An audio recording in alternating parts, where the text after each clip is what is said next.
நல்லா கத்தியே கொண்டு வந்துருக்கடா.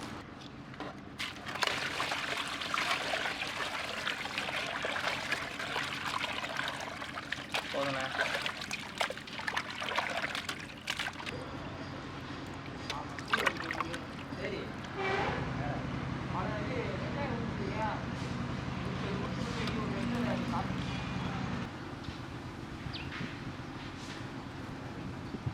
தூள் போட்டு கழுவுறோம்.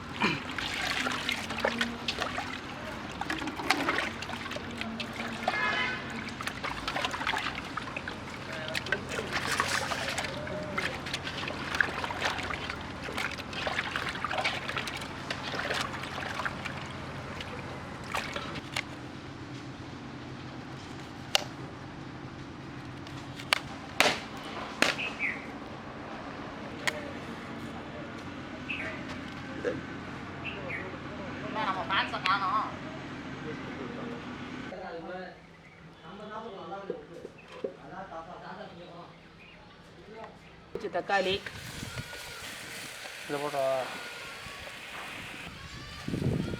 தக்காளி வாசத்துக்காக கொஞ்சோண்டு வெங்காயம் 2 பல்லு வெள்ளைப்பூடு கிராம்பு 1 பட்டை சிறிதளவு வாசத்துக்காக. டேஸ்ட் எப்போ வரும்? வாசத்துக்காக போட்டிங்கன்னா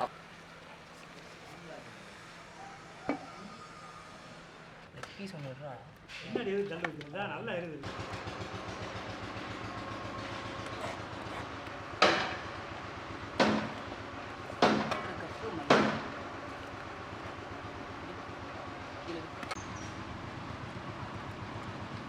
அவன் தட்டை ஆட்டி விசையாத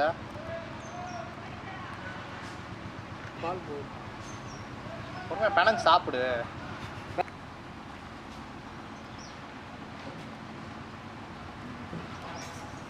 ஸ்பூன் மிளகாய் பொடி 3 ஸ்பூன் மிளகாய் பொடி. அப்படி போடாண்ணே, மேலே அப்படி தூவி விடுண்ணே. திரும்பி அதுதான் புரோட்டா செய்கிறான்டா. சூடா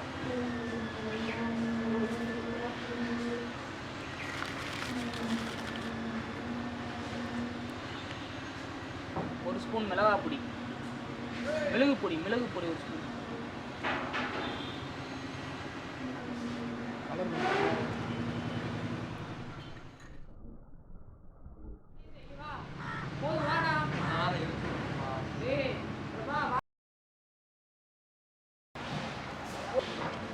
என்ன எப்படி பண்ண போறான்னு தெரியல. நெருப்பு கட்டெல்லாம் நல்லா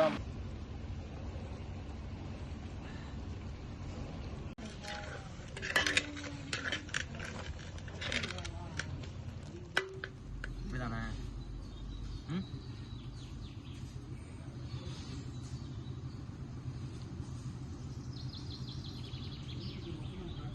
பார்த்தா எடுத்து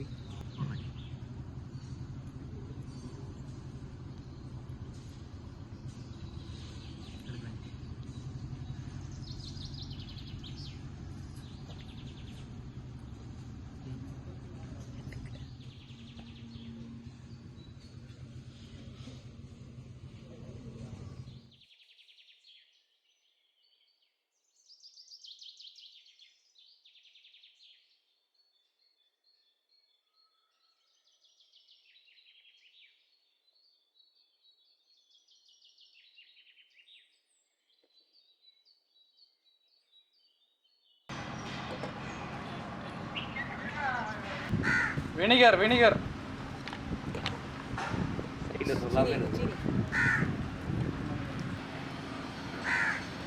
4 ஸ்பூன் சுகரு,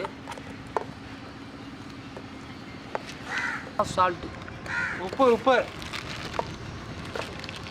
ஸ்பூனு சுத்தி இல்லை யாரும். நீ பாட்டு பாடுனா அதில் கேட்கும். கீழே பிடிச்சி தூக்கு, மேலே தூக்காது.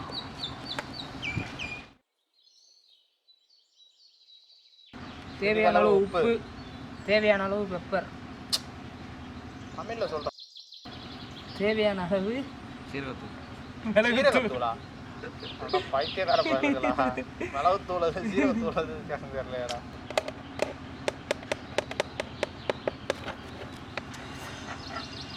என்னப்பா கிடையாது பட் காண்டிக்காம போதும் போதும் போதும் ஃபுல்லாக போடாத. இப்போ சலிக்கிறதுல என்ன வரும்? அதே மாவு தானே கீழே வரும். அது ஏதோ இது கழுவனை தொடச்சிடு மாவு தானே. மாவு தான் தொடச்சிடலாம். அதை தொட ஊத்துரா கொஞ்சம் மூஞ்சியை தள்ளிக்க. ரீஃபைண்ட் ஆயில் அவ்வளோதான். கை வச்சு பாரு என்ன சுற்று சார்.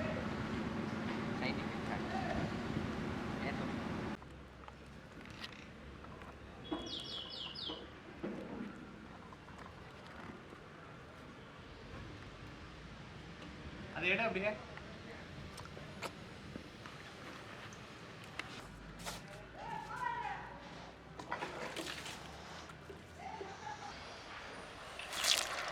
சரிக்க விடாதான்றல அப்படி கை உனக்கு தான்டா போட தெரியாதுடா. ஸ்லோவா போடுறான். அவ்வளோதான்டா. அவ்வளோதான் விடு விடு நான் பார்த்துக்கிறேன் அதை.